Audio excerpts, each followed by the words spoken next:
Hi everyone, welcome to episode 2 of the Bobbles Berries Podcast.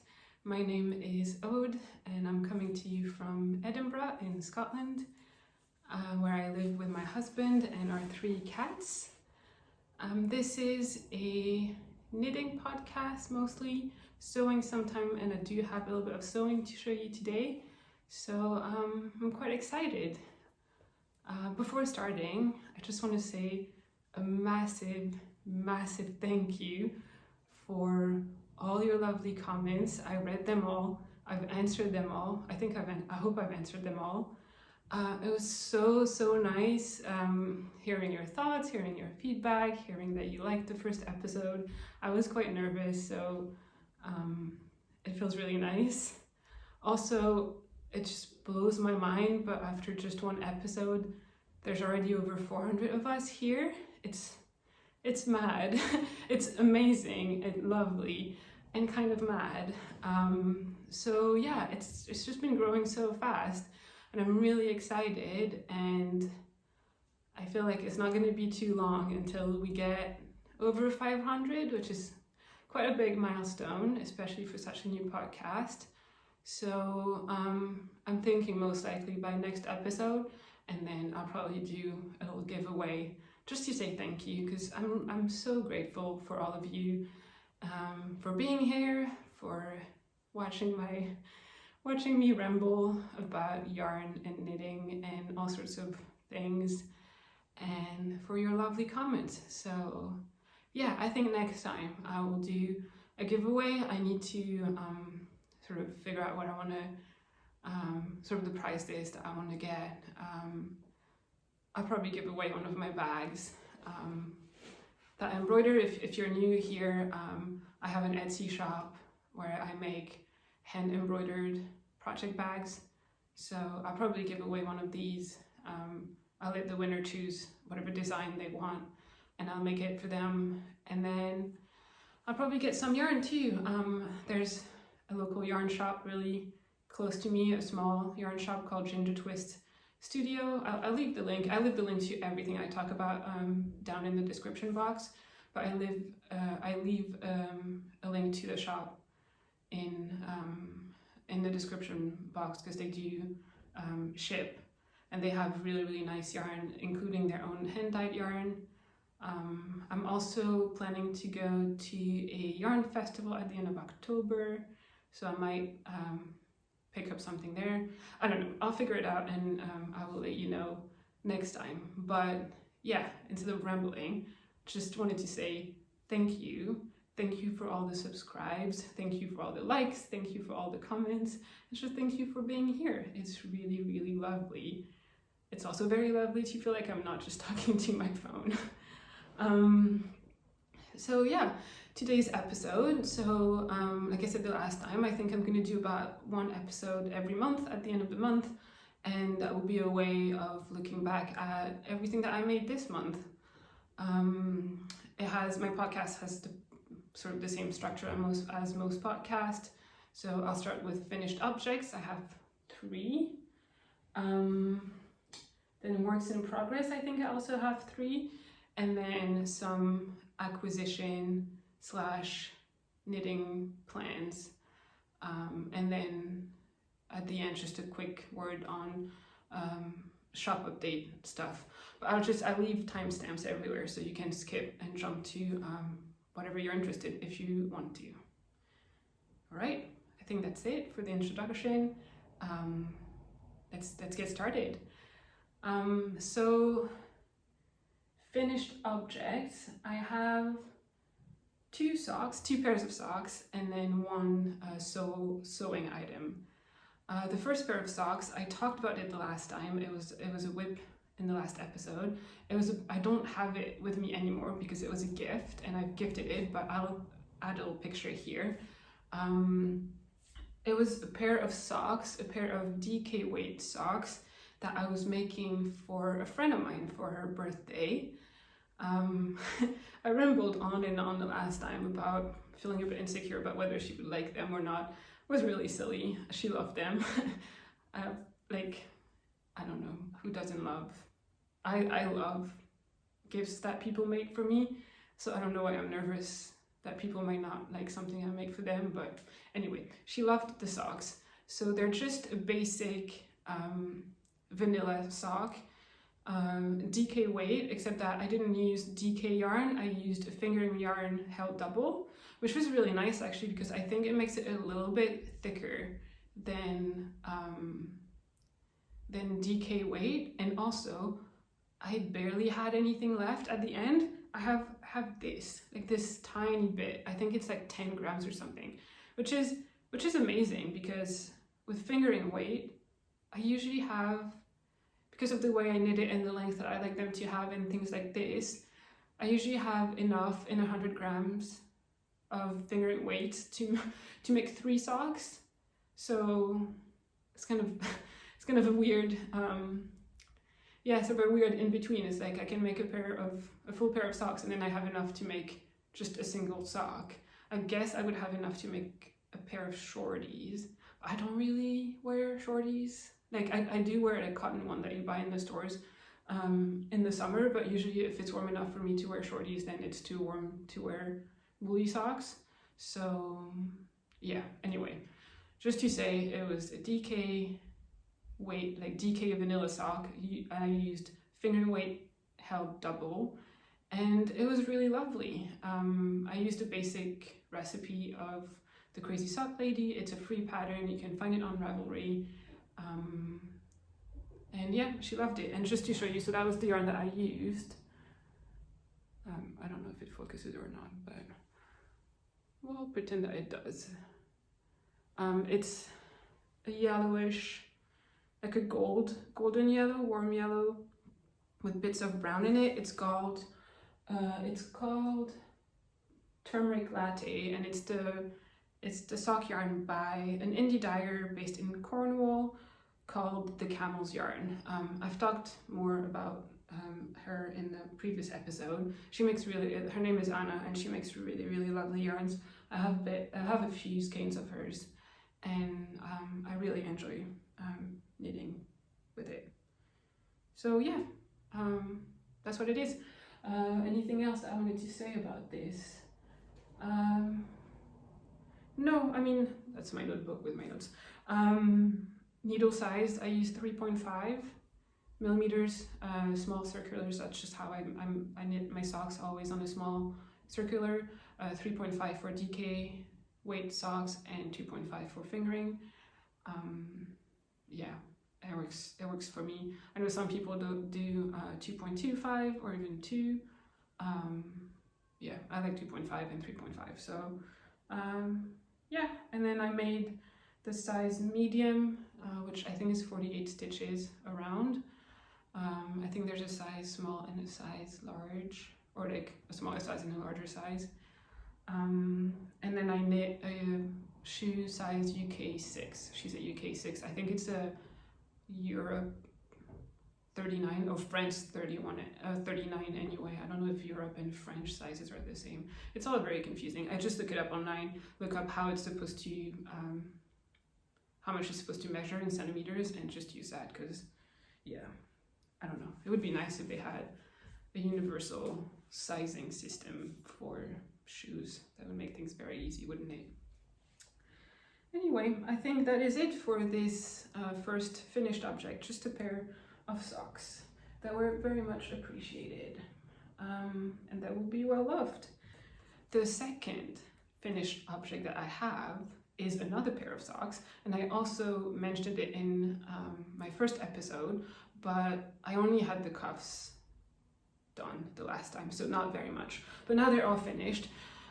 It was a test knit, for a lovely designer and podcaster called Anina Yudi, and her I think her podcast is Annie Yudi Knits. I'll put all the links below. And so she designed a pair of socks, and she was looking for testers, and so I signed up, and yeah, it was a lot of fun. It was my first test knit, and I really enjoyed it. And this is what the sock looks like. They're called the Taitos socks. The pattern is out now, so it's available on Ravelry.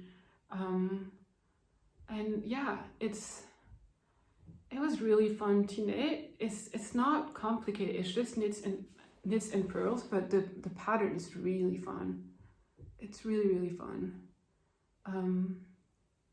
I followed the pattern exactly all the way to the toe, although I undid and redid the toe because the pattern calls for like those sort of regular wedge toe with the Kitchener stitch at the end. But I like to do a round toe, so with like decreases, kind of like top of a hat. So I did it to make sure the pattern was fine, and then I undid it and did it the way I like. And yeah, I'm very, very happy with them. The yarn that I used is, let me see, Coop Knits Sock. Yeah, I think it's a fairly common sock yarn in the UK, and the shade is Sujolite, I want to say. It's dark, a dark purple. It's a fingering weight yarn. Really lovely yarn. I have tons of it. I use it all the time to knit socks, and I actually bought quite a few in January last year because that's when Lay Family Yarn and So Sweet Violet started a yearly knit along called the Rainbow Sock Chronicles, where every month you were to knit a pair of socks in a different color of the rainbow, and then at the end of the month you would have, or at the end of the year you would have a big rainbow of socks. And I wanted to join, and I kept up with it up until I think April or May, and then I don't know, I just felt like knitting other things. But I have all the yarn already, so I'll keep doing it until I have all the socks, but it's going to take me longer than a year. And I hadn't done the purple one yet, so I guess I chose the purple yarn for the test knit, and so it was like, you know, two things in one, a test knit and one sock towards having a rainbow box of socks. So yeah, if you like, once I have all the socks done, I'll do a quick episode just to show them all. But yeah, that's my Tagtoes socks. Again, 9-inch circulars, 2.5. The pattern, I think, called for 2.25, but I'm a very tight knitter, so I always need to go up a needle size. I tested the size small, and I usually do the size medium when I do socks, when there's several sizes on pattern. But the size medium was all taken already. So I did the size small, and I was worried that it was going to be too small for me, but I figured it doesn't matter, I'll just give it to someone else. Actually, it turned out really nicely because of the purl and knit pattern. I think if I'd done the size medium, it would have bunched up a bit on my foot, I'm thinking. But the size small means that it's stretching a little bit over my foot, and so the pattern is very nice and very visible. So that was really nice. It's a really lovely pattern, a really easy pattern. Maybe not if you've never made socks before, or if it's your first ever knitting project. But yeah, if it's like your second pair of socks, or if you've knitted lots of things and are just now getting into socks, then it'll be absolutely fine. Has a bit more interest than a vanilla sock, so yeah, really nice. She also has some really nice tips on how to do some things, including, I'm not going to tell you exactly what it is because it's a paid for pattern, but including like here, the decreases for the gusset, they're so neat, like just a straight line. And I don't know, maybe it's just me, but mine weren't like this before because of the way I did my decreases. There was always like a strand of yarn going towards the top of the foot every time I did a decrease. I don't know if that makes sense, like going up like this because of the decrease. And I don't know, I never minded. I thought that's just how socks were made. I don't know, it really didn't bother me. But then she was talking about this in the pattern, and I was like, this is brilliant. And maybe everyone knows that already except me, but I really like it. I really like how neat it is. So now I'm kind of doing this for all my socks. So yeah. Do I have anything else to say about these socks? No, I don't.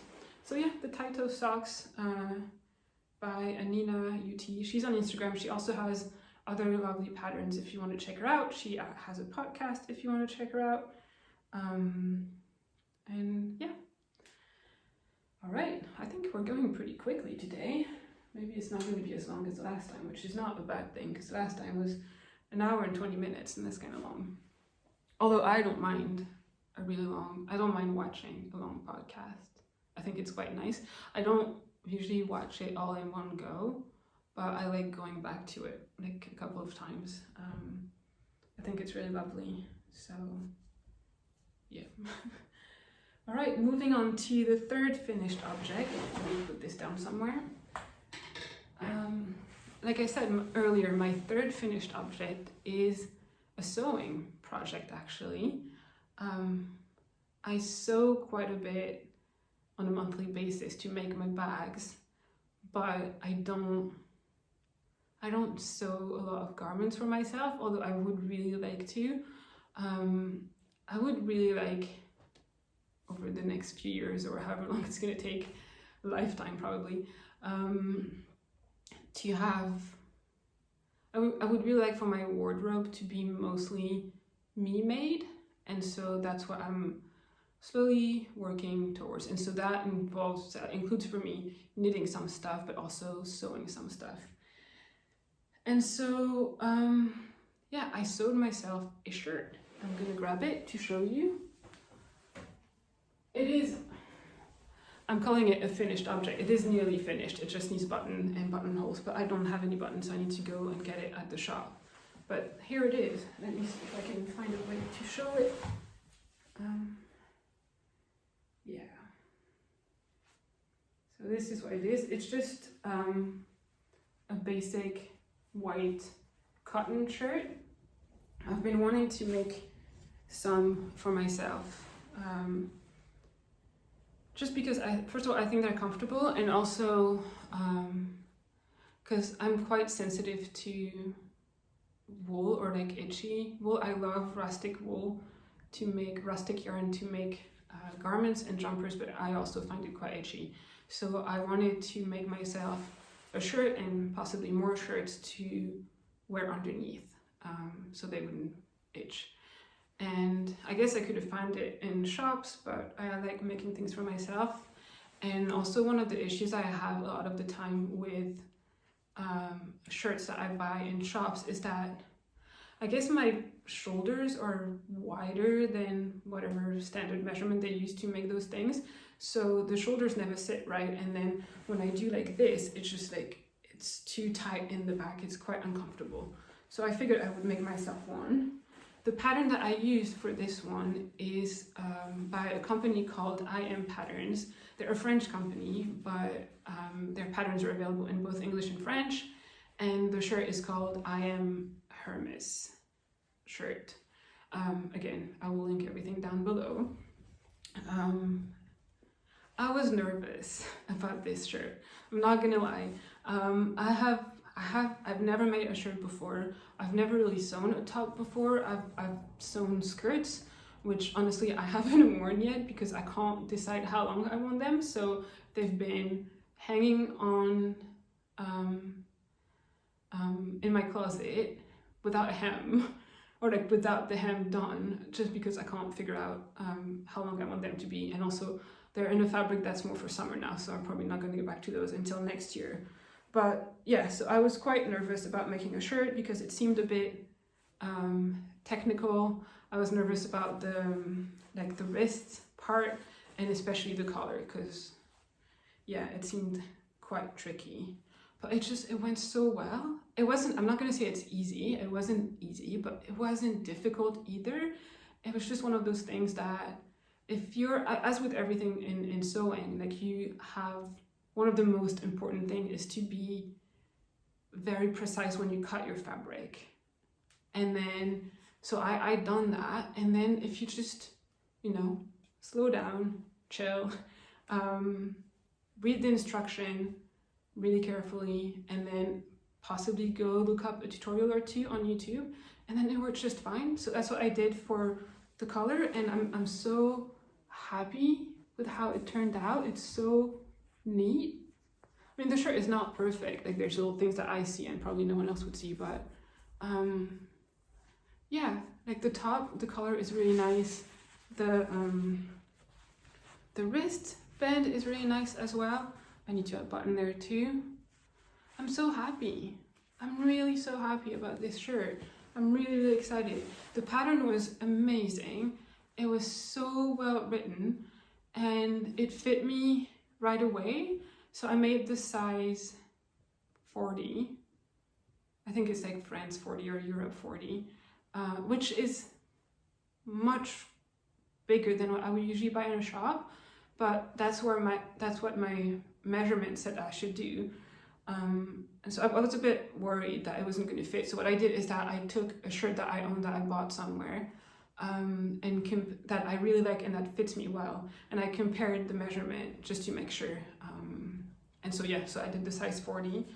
And yeah, it fits me perfectly. I didn't have to modify anything other than the length. It was a bit too long for me. So I cut like 5 centimeters off at the bottom, which is really nothing. Like, if that's all you have to modify on a garment, that's the best. Like, even when you knit something, like if all you need to do is stop knitting a bit earlier so that it's shorter and it fits you better, that's hardly a modification really. So yeah, I'm really, really happy. The pattern is perfect, and I think it's gonna be my go-to shirt pattern from now on. I'm just gonna get some more fabrics and make more, because I can make shirts now. It's like, it blows my mind. I can't sew myself shirts, and so I got so excited after making this that I ordered more patterns of like dresses and things that I would not have ordered before because I didn't think I could make it.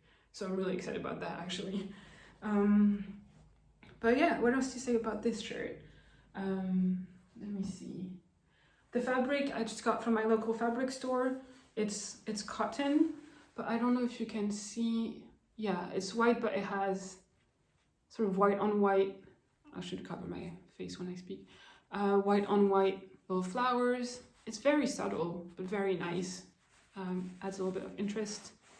And then, yeah, that's it. Like I said, just read the instructions slowly. Be careful when you cut the fabric. Use YouTube if you need to. And then I also set Miss Marple on the slower setting. Miss Marple is my sewing machine, I should say that. I give her a name, Miss Marple, because I'm a big fan of the books. I'm a big fan, actually, overall, of older ladies solving crime. So, favorite books, like the Miss Marple books. Favorite TV show, Murder, She Wrote. You get the idea. So, this lovely machine here is Miss Marple. Actually, she's Miss Marple the second, because my first one was Miss Marple the first, but she had to retire. She's still working. She's working fine. She was just sort of like a first kind of basic sewing machine, and she couldn't really do the things that I wanted to sew now. So I got a new one, I think in June or July, and then I obviously kept Miss Marple the first, because I don't know, I don't think I could ever get rid of it. And just in case this one has an issue or I have to take it for servicing or something, I have the other one just in case. Yeah. So yeah, that's Miss Marple the second, and the overlocker is Hazel, in case you were wondering. So yeah, that's it for my shirt. I can't believe I made a shirt. It blows my mind. And yeah, hopefully there will be more sewings in future episodes. And yeah, I need to go get buttons now and make buttonholes, so that I can actually wear it. All right, so that's all for finished objects. Let's move on to works in progress. My first work in progress, very surprising, is a pair of socks again. This is a pair of DK socks again. I hope you're not getting tired of DK socks, because I am not, and you are going to see a lot of them in many episodes. So these are the socks. Oh, I'll show you on the side without all the stitch marker because it's nicer. These are going to be a Christmas present. I'm not going to say for whom, just in case the person is watching. I don't think they are, but just in case. This is going to be a Christmas present, and it's a whip because I have one done, but the other one is not done yet. I'm keeping it in my yarn bowl. I really love this thing. My husband got it for me last year at Christmas, and it's so nice. I don't know if you can hear, but the cat is scratching at the door. That's fine. She'll go away and play with the other cats. Anyway, so what was I saying? Oh yeah, so these socks are going to be a Christmas present. The pattern is called the biscuit sock. It is a pattern written for DK weight yarn, but it would be very easily adjustable to adjustable. You could also make it with fingering weight yarn. That would be fine. Yeah, they're a very, very simple pattern that looks like biscuits, you know, like those little biscuits that have little holes in it. That's exactly what it looks like. It is a pattern by, I think on Ravelry it still says Fluffy Fibers as the name of the designer, but I know she has changed her name on Instagram recently, and now she goes by Isabelle Handmade Stories. She's a French woman, but I think most of her Instagram is bilingual. I think she writes all her posts in 2 languages, and this pattern was available in English. I didn't even check if it was available in French. It's kind of weird. For sewing, I always use French. I'm French, so that's why I guess you probably hear it. For sewing, I tend to use the French version of a pattern if it's available, and look up French tutorials and things like this. But for knitting, I do everything in English.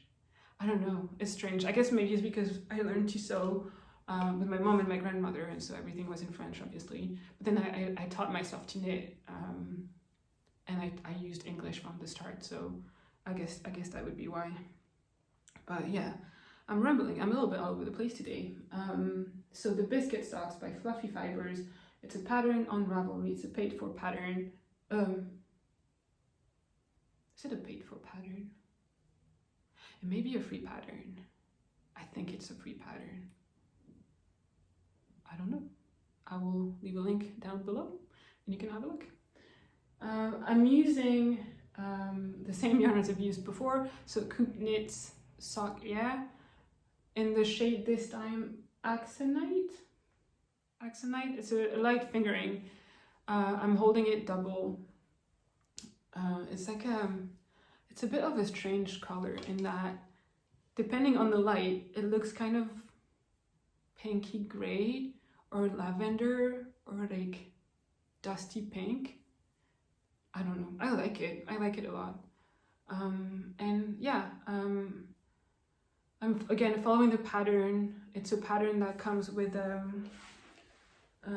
or the pattern calls for heel flap and gusset with the little garter stitch edge on the side of the heel flap, which is really nice. I always do it on my socks. Many patterns don't call for it, but it's really nice because it makes it very easy to pick up stitches. You can just go in between the garter bumps and it makes it very neat. So heel flap and gusset, And then I don't remember what toe it called for, but I do the round toe. Someone asked me in a comment in my first episode what toe it was that I was doing, and so it is called the round toe. There's two versions of it, the long one and the short one. And basically the way it works is that you do one row with some decreases and then a few rows just plain without decreases, and then one and then a few.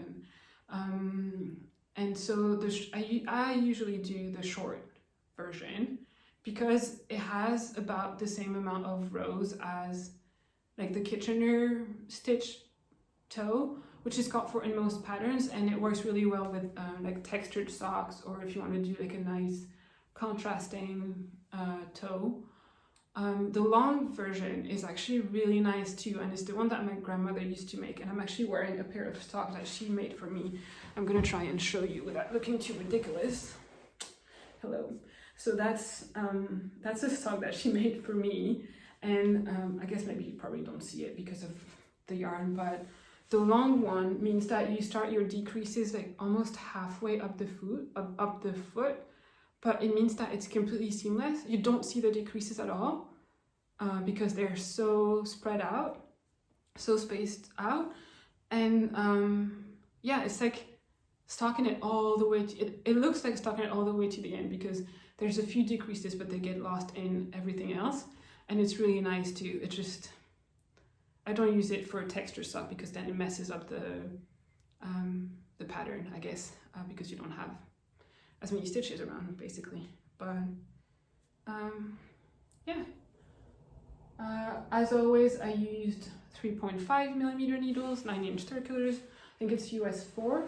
There's only one size in the pattern, but I mean the pattern repeat is very short, like it's over sorry, it's over a very small amount of stitches, so you could easily increase it or decrease it if you want to.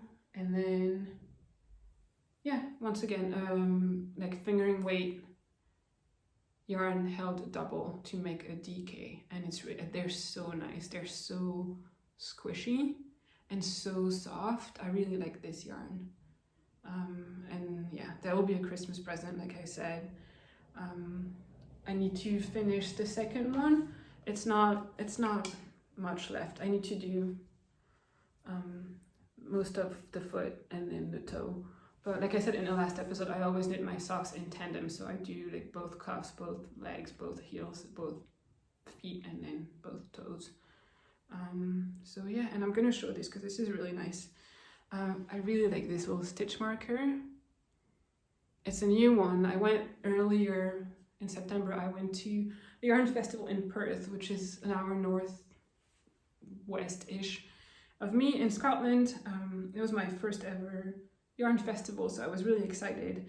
And there was a lovely woman selling yarn and also lovely stitch markers, so I got a few, but I'll talk more about it in my acquisition section. So yeah, another pair of socks, almost done. And I mean, DK socks knit up so fast. So yeah, I think it'll be done by the end of the week. So yeah, that's work in progress number 1. Work in progress number 2 was already a work in progress in the first episode. So you've seen it before, so I'm not going to talk about it forever. But it is my Donnybeg, still not sure that's how you pronounce it, scarf or hat or something. And it looks like this. It is by Kate Davis Designs, and it is really lovely to knit. It's very simple. It's just a big, at this point where I'm at now, it's just a big rectangle. The end is, if you can see it, it's not blocked, is a point, like a pointy end, triangle, like this, you know what I mean? But then the other end at the top is just going to be rectangular, like square. It's not, you don't do the point again. So yeah, and it's really lovely. It's you've got this row and this row have, or like this section and this section have bit of texture. It's just knit and pearls, and then in between you have stockinette. So it makes it for a very interesting knit. You have like some parts that have texture and make it a bit interesting, and then you have a bit of a rest with just stockinette. The yarn that I'm using for this, so let me show you without ruining everything. Oh, I'm keeping it in one of my bags. This was a new design that came out in September. I think I showed it the last time. It's my autumn bouquet. So yeah, little autumn flowers. This is my medium-sized bag. And so the yarn is this. It is really lovely. It is a yarn by Edelweiss Fibers. She's a lovely yarn dyer. Lives really nearby in Livingston, so it's really close to Edinburgh. And she dyes yarn. And this one is merino linen single, so it's a single ply. 90% superwash merino, 10% linen, fingering weight 360 meters per 100 gram, and the shade is bracken. And so, like I said in the last episode, my idea here is, or my goal, I guess, or whatever you want to call it, is to just knit until I run out of yarn. I have to keep going, and until I have enough, or I have just enough yarn to do the I-cord bind off at the top, and that's it. I'm following the pattern for the look of it, but I'm not using I think the pattern called for support weight or DK weight, and I'm using fingering weight, and my gauge is always off anyway because I'm a tight knitter. So I'm just knitting whatever yarn I have, and I think in terms of width, it's actually pretty nice already. And then in terms of length, it's actually quite long now already.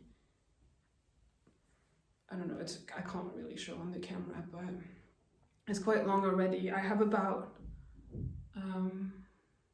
3/4 of that skein left. That's the last of the yarn. So it's still like 70 grams or something. That's quite something. And I think also I would like it to be quite long. So I think when I block it, I will sort of stretch it a bit lengthways like this. It will also give me a better definition for the textured bits. But I won't stretch it this way because it's just, I don't know, it doesn't look good when it stretches at the stockinette. So yeah, I should have put a stitch marker the last time, or like a progress keeper the last time, to see how much I knit, but I forgot. And I think I am not going to put a progress keeper now because I want it finished by the next episode. So that's the goal. It has to be finished. Now that I've said it on a podcast, I have to do it. So yeah, it's really lovely. I can't wait to be able to wear it. It's really soft too. And I really like the edge because it's like an I-cord, but you do as you go, which is just brilliant. And so at the end, you just have to do the I-cord at the top, and that's it. So yeah, what else did I want to say about this? Needle size. I guess some podcasters don't always want to share what needle size they use because it's different for everyone. But I like to know, it just sort of gives me a range. So I'm gonna share what I'm using, and if you don't care, just forget about it. So I'm using 3.5 US 4, 3.5 millimeter US 4, and then I'm using 3 US 2.5 on the other needle because my purl tension is looser than my knit tension. So if I use the same, like obviously it's going back and forth. It's not, it's knitted flat, not in the round. So if I use the same needle size, then my knitting is not very regular. Although I have been getting better by doing all that purling. My purling tension has improved quite a bit. But Yeah, so what I do is I usually on the needle that gets the purl stitches, which for me is, let me see how I'm holding this. Well, I guess it doesn't matter, but I was going to say, like, I knit left-handed, so things are a bit reversed for me, but I guess it doesn't matter. Yeah, so I use a smaller needle for the needle that gets the purl stitches done onto, so that way it's nice and regular. Usually I just go like half a size, like, so if I do 3.5, then I'm going to do 3. And it works out really well. I should try maybe the next time I make something flat to just use the same size, just to see how my knitting has improved, but we'll see. So yeah, that was the Donivet, still don't know how to say that word, scarf that I can't wait to finish and to wear. What else? I think that's it for this. We're going to move to finished object number 3, which is kind of the knitting that I'm most excited about at the moment. And it is the No Frills sweater by Petite Knit, which everyone knows Petite Knit, and everyone probably knows that pattern as well. It's her very basic, very vanilla raglan sweater. And so I'm keeping it, before I take it out, I'm going to show you this. I'm keeping it in this bag. I sewed this bag, but I didn't embroider this bag. My dad actually embroidered it for me, and it's amazing. It's so pretty and so well made. I love mushrooms, so I asked him if he would embroider some mushrooms for me, and so he did on a piece of fabric, and then sent it all to me, and I sewed it up into a bag. It's a bigger bag than the ones that I make, which is good for jumpers. He actually made me another one, but I don't know where it is, so I'll show it to you another time. All right, so onto the jumper itself. So it is the No Frill sweater, like I said, by Petite Knit. I'm sorry that there's a bit of crinkling because I left the yarn in a plastic bag because this is what I am using. So I showed this, I think, in the acquisition section in my last episode, and it is gorgeous. It is a cone of 100% Shetland wool from Jameson Smith in the most beautiful autumnal colors. I absolutely love it. I hope you can see. I don't know if you can see or not. It's obviously orange, like dark orange, but it has little bits of red in it, and green and brown, and it's so beautiful and so autumnal and everything that I love at the moment.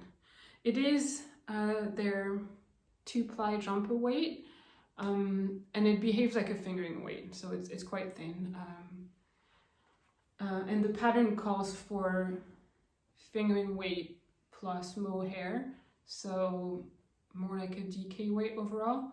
So I knew that my gauge was going to be off just because of the yarn, on top of my gauge always being off no matter what, because I'm a tight knitter. So I had to do a little bit of math, but that was okay.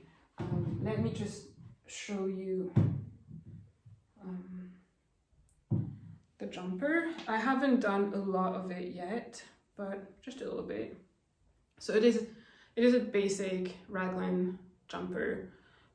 You start, it's knitted top down in the round with raglan increases, and yeah, like just basic, but in a very good way. It's always nice to have that basic jumper that goes with everything.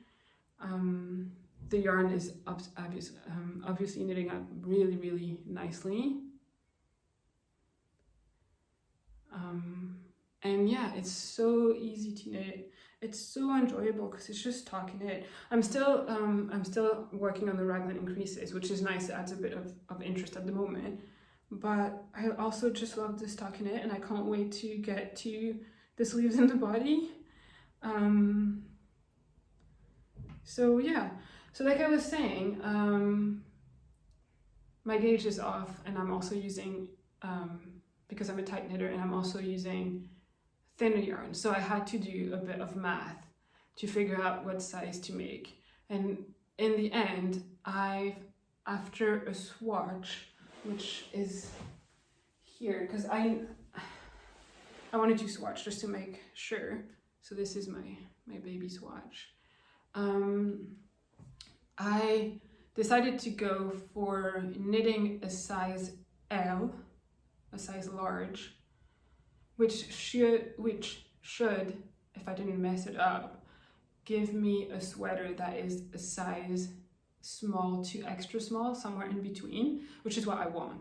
So I think it will be okay. I also was doing the math, and I guess you have like sort of two gauges. I guess you have the stitch gauge and then the row gauge, and both of them were off, but in a proportional way. So that worked out really well. So I think I'm not gonna have to worry too much about row gauge. Just increasing the size should take care of everything in every direction. I will double check though that there's enough space under the arm, but because the sweater is designed to be a bit oversized, I don't think I will have a problem at all. So yeah, I like it. It's taking me quite a bit of time to make because it's a oversized jumper in fingering weight yarn. I'm knitting it on 3.5 millimeters. So it's going to take a bit of time, but I really don't mind. I really like it. I think it's going to be really, really nice, really beautiful. I can wear my new fancy shirt underneath, so it's not itchy. And yeah, I'll be looking good. So yeah, what else I want to tell you about this jumper? I am actually going to put, I need to remember to do that. I'll put a little stitch marker to see how far I've gone into by the time I record the next episode. Although I kind of want to have it done by the end of October, but we'll see. Yeah, maybe a little word about the yarn. So I'm getting all tangled here.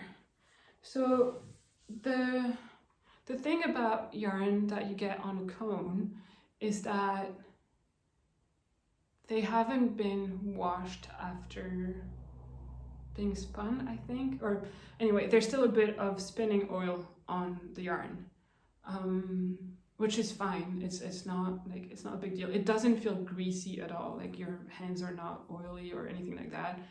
It must be some sort of like dry, I don't know. I don't know anything about spinning. But it also means that, what it means is that when you're done knitting, your jumper is going to require a little bit more washing when you block it, just to get the oil out. And I'd seen some videos online about that, and they say like just rinse it a few more times. So, I was like, yeah, that's fine, I can rinse it a few more times. And so I thought I'd give it a go with the swatch just to, see how it behaved. I also had a feeling, because I guess the oils just sort of makes it all stick together, I had a feeling that it would bloom quite a bit, and I was right. So yeah, I did a swatch, and just to show you if I can without destroying everything, I don't know if it's going to focus or not, but at the bottom is the yarn from the cone, and at the top is the yarn from the swatch that has been washed, and you can see how much fluffier it's gone. It's amazing. It's really amazing how fluffy it's become. It's also become quite a bit softer. It has a nice drape to it, and yeah, and the stitches are almost sort of all like coming together. It's a very, like, rustic yarns are very toothy, so yeah, my knitting is fairly regular, but it's not like perfect, and you can't see any irregularities at all. It's evened everything is evened up so well. And strangely enough, it doesn't stretch out too much. I mean, maybe it's not strange at all, I don't know. But it hasn't stretched too much after washing and blocking. So my stitch count and row count is basically the same, give or take one or two, like one stitch or something. It's basically the same. And yeah, it just fluffs up. That's what it does. It fluffs up and it's beautiful. So yeah, I can't wait to be done. And really the like extra rinsing or whatever it's really no big deal. It's really not complicated. What I did with the swatch is that I put it in some cold, like barely lukewarm water with a bit of wool wash, and then I let it soak for, I don't know, half an hour or something. I had other things to do, so I just put it in there, and the first water becomes all gray and almost like opaque. And I was like, oh, okay, I guess that's good. I guess that means that the oil is coming out. And then after that, I was expecting to have to do this a few more times, but I didn't. Like I rinsed my swatch under like running water, like carefully, but yeah, I guess like maybe most of the time now, especially with the new wool washes that you don't need to rinse, you don't actually rinse, and now you have to like rinse it and then rinse it again, maybe another time, but that's really it. And like the water came out clear very quickly, so yeah, I love it. I really love it, and I'll definitely be buying more yarn on the cones, because it's nothing to have to wash it a bit more, but the value is so much better. It's cheaper to buy on the cone because they don't have to wash it, they don't have to wind it in small balls, so you know it makes sense that the yarn would be a bit cheaper. And the cones are 500 grams of fingering weight, which for my size anyway is more than enough to make a jumper. And that also means because I won't be changing skeins, that means I won't have as many ends to weave in, which is always nice. So yeah, that's it for my very tiny, for now, so far, no frills sweater by Petite Knit. I really love it. I can't wait to be able to wear it. It's such a nice color, and I guess you can't really see it now, but my hair isn't more like, is it called like auburn? I don't know that word. Then brown, so it has a lot of copper in it. So I think it would like copper highlights or something. So I think it will look really nice. Like this color will be very nice on me. So yeah, I'm really excited. I'm gonna put it to the side. I'll put it in the bag later, so you don't have to hear the crinkle again. All right, and so that was my third and last work in progress. We're doing better than the last time. I hope I'm not talking too fast, and I hope I'm not forgetting things, but I don't think I am. So yeah, I guess we're making good time. So it's not going to be a like extremely long episode, although I'm saying that, but who knows. Next up is acquisition and knitting plans.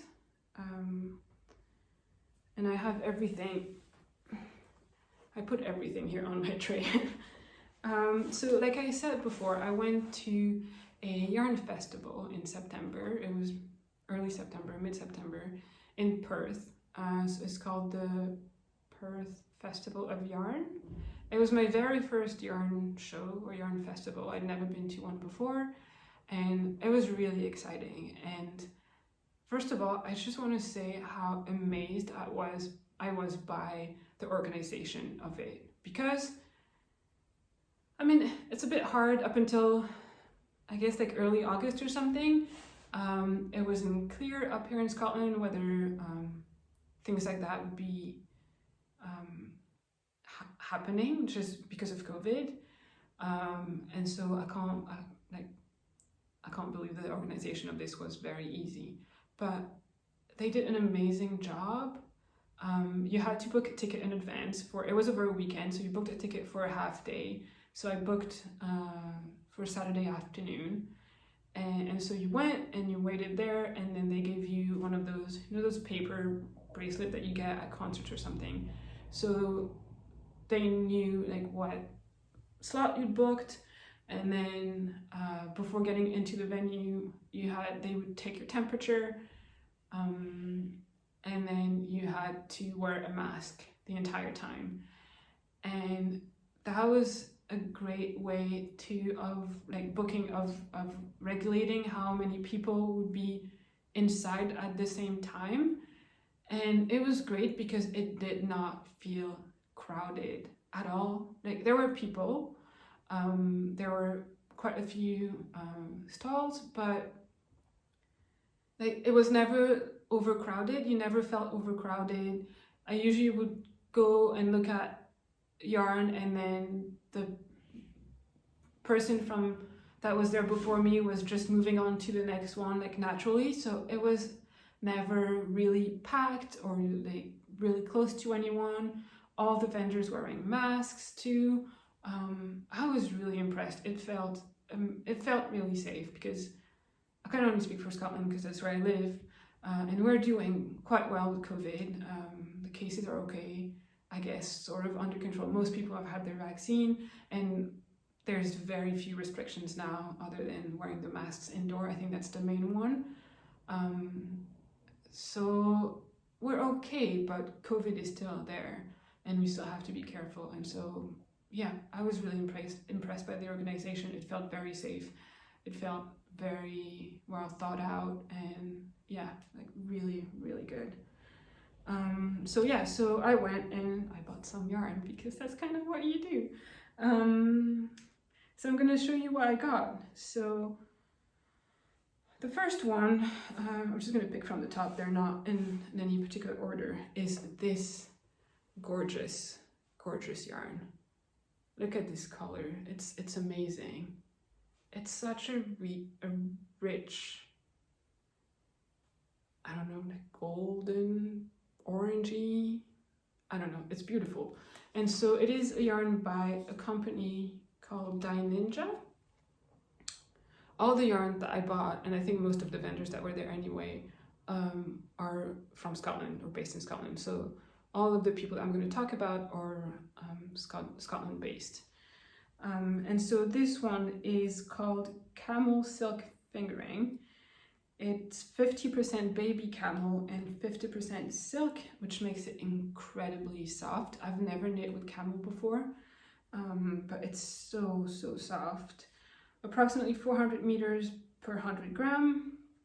And the colorway is Shentung? I don't know. It's probably a ninja reference, but I know nothing about ninjas, so yeah, it's really beautiful. Really, really beautiful. She had plenty of other colors. I just picked this one. And I think what I'm going to make with this is a headband for winter, just to probably something DK so I could hold it double, otherwise it would be really thin, and probably like less warm, I guess. But yeah, I haven't decided on a pattern yet, so if you have like a favorite headband patterns, let me know in the comments below. But yeah, that's what it's going to be. I'm really happy with this one.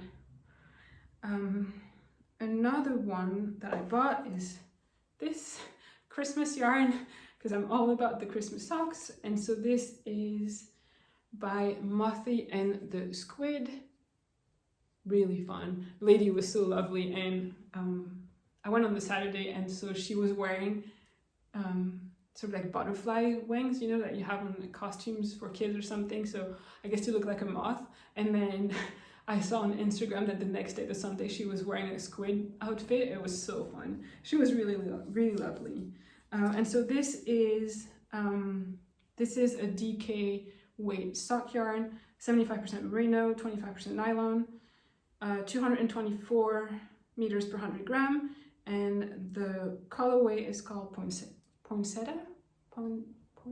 You know those flowers that you have at Christmas, those like red and green Christmas flowers?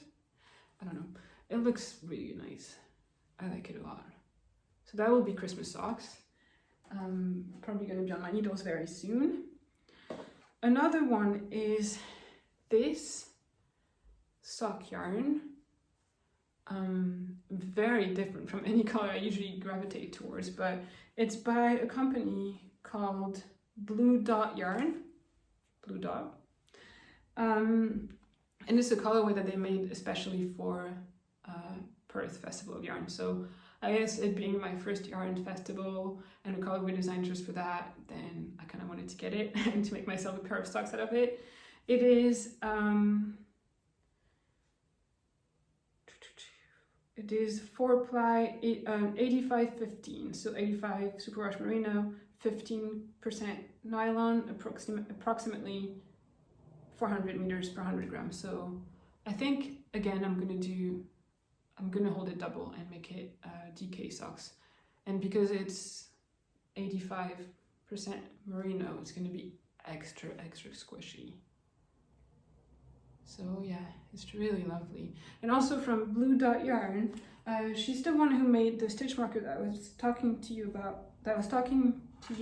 about, earlier, and that I got from her. And so I got 2 sets. I'm gonna show you just one, like there were 5 of each, but I'm just gonna show you one if I can. So that's a green one, and then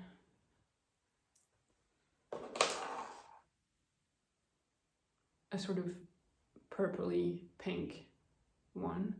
They're all made from gemstones, and she makes them herself. And they're really lovely. I've never really used like fancy stitch markers like this. I usually use the, the bright green and purple rubber one by, I think it's Clover who makes them, which I really like because they're soft. They're rubbery and they're soft. I have a bunch that you get with the Chiagu needles because that's the needles that I use all the time, but they're very thick plastic and I find them very unpleasant to use. And so I was a bit sort of, I don't know that I like not soft stitch markers. I think they might, I don't know, be annoying or something. But then I saw these and I really loved them and I thought I'd give them a try, and they're actually really, really nice to use on top of being really pretty. So yeah, I'm really happy about that, and I'll definitely be getting more because she had lots and lots of different colors and different stones, and they're absolutely beautiful. So yeah, so that was Blue Dot Yarn. Again, I'll leave everything down below. All right, so 3 more things, but from 2 different people. So the next one is this skein. It's like, I think it's a bit warmer than it shows on the camera right now. It's like a warm gray, and it's by, the brand is called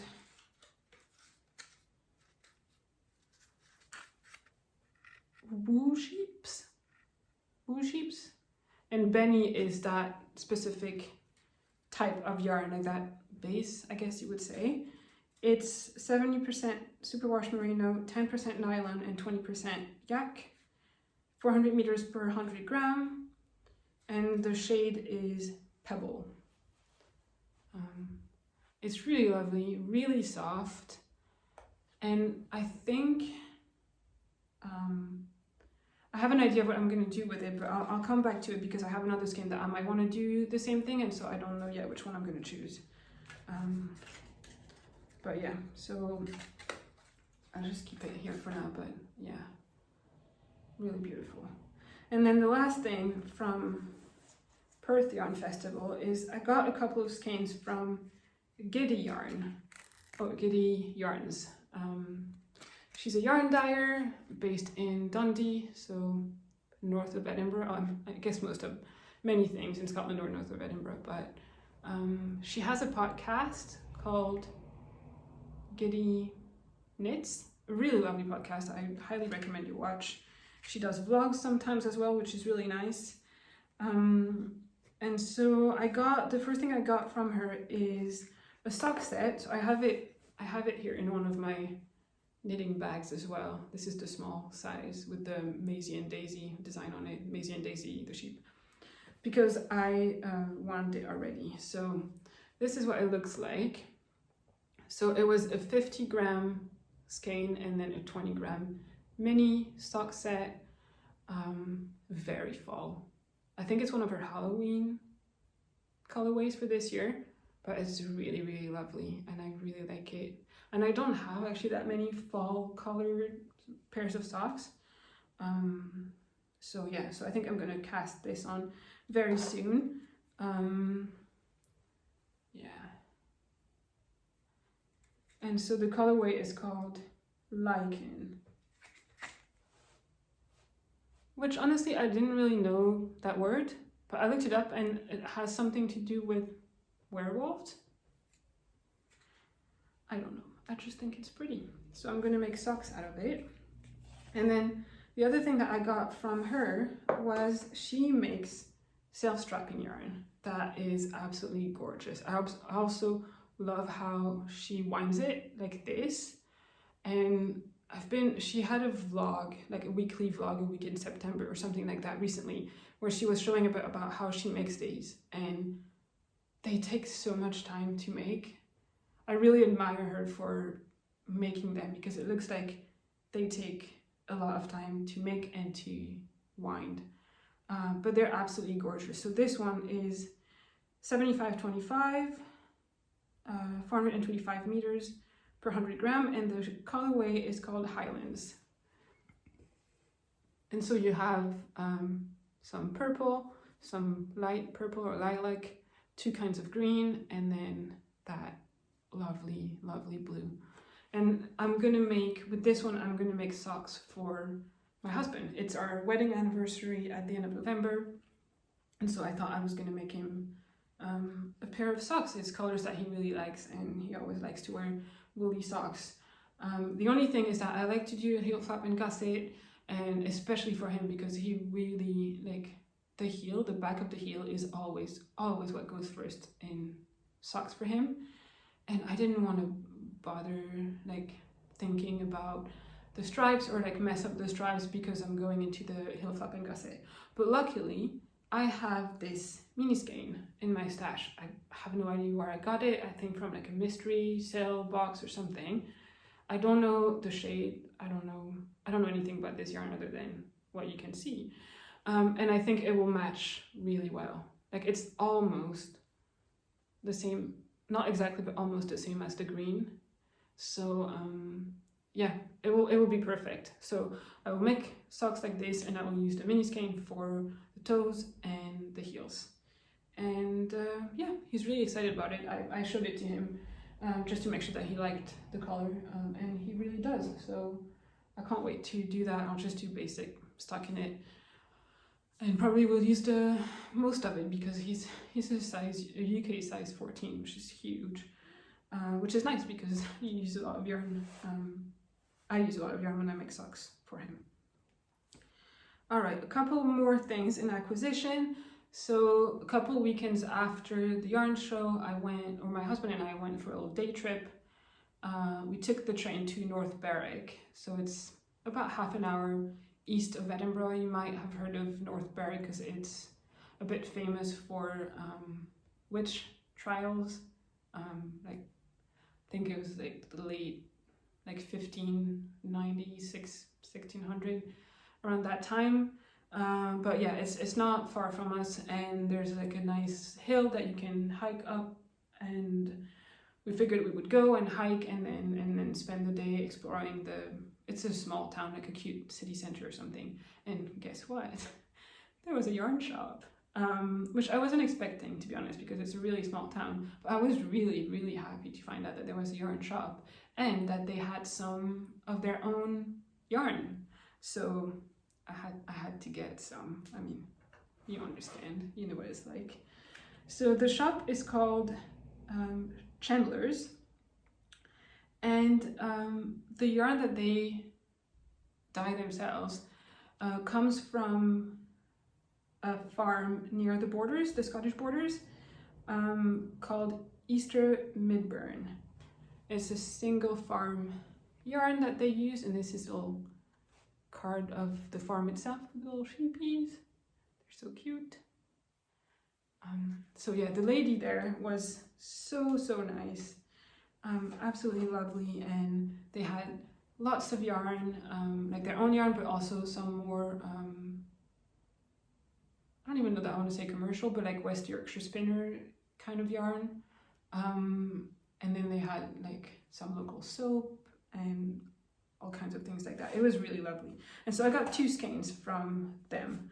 So the first one is this beautiful blue skein with a bit of grey. I think it may be that the undyed yarn had a bit of grey in it, and so it dyes differently, but it's really lovely. And so the name is this Albanar, I don't know. That's the name of their yarn, and it is a sport weight, 50% merino, 50% alpaca, 300 meters per 100 gram. And so with this that I showed you earlier, that's sort of what I was saying, I'm kind of hesitating. I kind of want to do the Highlands beanie by Rose Bloom Knits. I'll put a picture. She's a designer that I follow on Instagram like for a while now, and she makes really lovely things. And she just released a really lovely pattern. And I think if I hold either one of these double and then play around with the sizing a bit, I could make a hat, because it's designed for worsted weight yarn, I think. I'm kind of thinking that I want to make it in this. The thing is, I don't know how I react to alpaca. I'm fine with merino, but most other yarns, like rustic yarns, even like BFL and yeah, like Shetland and most of the rustic yarns are very itchy. And so I don't know how I react to alpaca, and I don't know that if I make a hat, I will be able to wear it on my forehead. So I don't know. I'll see. I know it's kind of like some people don't react to it at all, and then some people who are fine with rustic wools find alpaca very itchy. So I think maybe I'll just do a little swatch and then sort of like wear it against my skin, like just put in like the strap of my brow or something for a day and see how I react to that, and then go from there. And if not, I'll use this one, and I'll use this for a gift, possibly for someone who's not as sensitive, maybe for my mom or my husband, or yeah. It's really beautiful though. So that was the first one that I got from Chandler's in North Berwick, and then I got a second one of their yarn. This is sock yarn, and it doesn't have a tag, so I don't know exactly what it's made of. They had a few skeins of sock yarn hanging on the wall, and then underneath they had a big like wooden crate or bucket or something with lots of yarn in it, and the one underneath didn't have tags, and I didn't check what it said on the other ones, but the woman did say that it was sock yarn, and it has nylon in it. It could be merino or it could be BFL. I think it's probably merino, and I don't know what the colorway is either, but it's, I mean, very autumnal and very lovely. It's fingering weight, and yeah, it will become a pair of socks for me. So yeah, a really, really lovely shop that I didn't know it was there. I know they have a website. I don't know how often they update it with what they have in stock, but yeah, it's just like such a lovely little shop, an absolutely lovely lady running the shop, and yeah, I'll go back. If I go back to North Berwick, I'll definitely go back, and I'll definitely go back to North Berwick as well, because it's a nice day trip. So yeah, and all of my acquisitions this month are all from Scotland-based dyers, which I'm really happy about. I don't have a big issue about.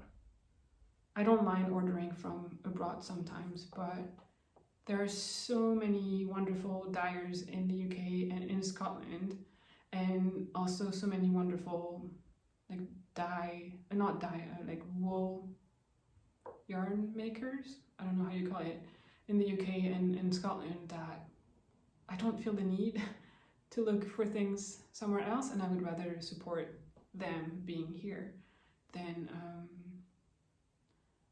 shop somewhere else. So yeah, although my family, hopefully, fingers crossed, if COVID doesn't ruin everything, my mom and my sister are supposed to come and spend Christmas here, and so I might order some French yarn, have it delivered to them, and then so they can bring it to me. But that's a story for another time. Yeah, I think that's it. Actually, the episode is not going to be any shorter than the last time.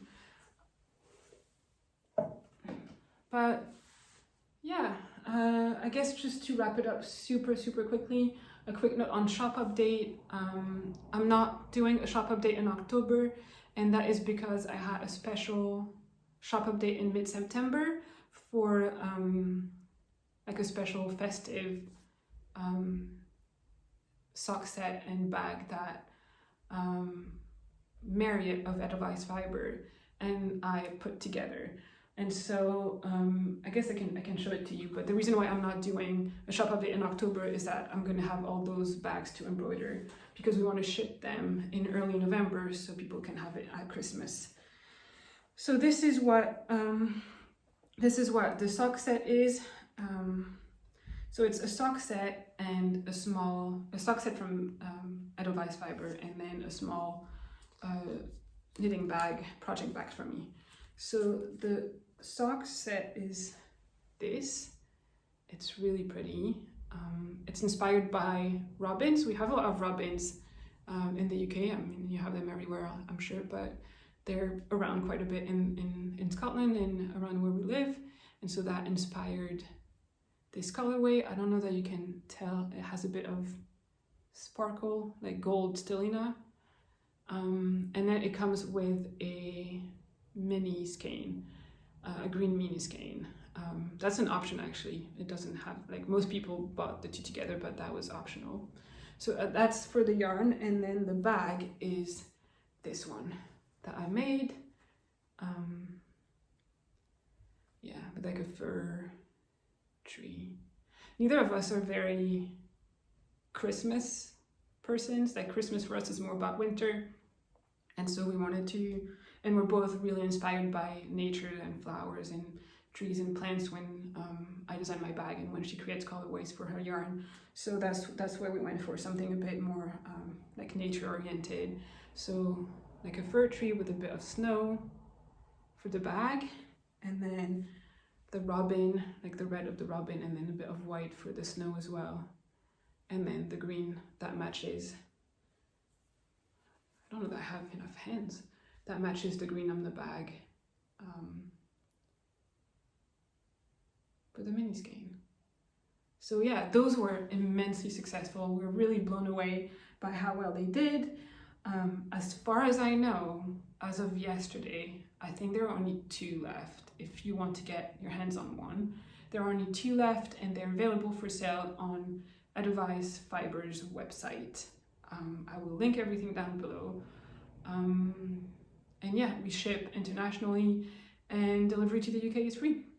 So yeah, that was a long ramble just to say that I am not doing a shop update in October, because we're making 20 of these, and that's going to be a lot to embroider, 20 bags. So that's what I'll do in October, and then my next shop update with my regular designs is going to be in early November, but I'll talk about it in the next episode.